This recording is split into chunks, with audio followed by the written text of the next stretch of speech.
ये वो सवाल है जिन्हें पेपर में लगभग 30-35% बच्चों ने ठीक किया है, 50% से कम बच्चों ने ठीक किया है, वो करवा रहा हूं मैं आपको। ए सैलरी 40% मोर देन बी, ए की सैलरी बी से 40% ज्यादा है, ठीक है। बी की सैलरी 20% बढ़ जाती है, ए की सैलरी x% बढ़ जाती है। Then as new salary becomes 25% more than these new salary. तो ए की जो सैलरी है बी से 25% अधिक हो जाती है, ठीक है भाई। तो पूछा है what is the value of x, x की वैल्यू क्या है बताइए,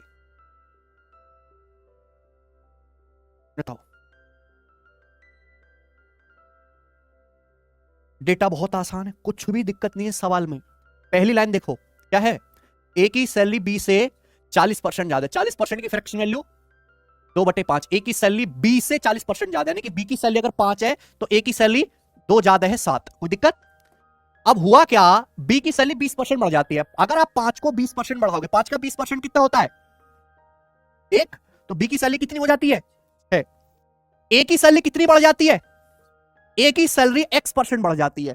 और सवाल ये कह रहा है कि ए की नई सैलरी बी की नई सैलरी से 25% ज्यादा है। तो ए की जो न्यू सैलरी है बी की न्यू सैलरी 6 से 25% ज्यादा है। 6 का 25% क्या होता है, 6 का 1/4 1.5, यानी कि 7.5। तो ए की सैलरी क्या हुई बच्चों, 7 से बढ़ के ए की सैलरी 7 से 7.5 हो गई, या 2 से गुणा कर दो 14 से 15।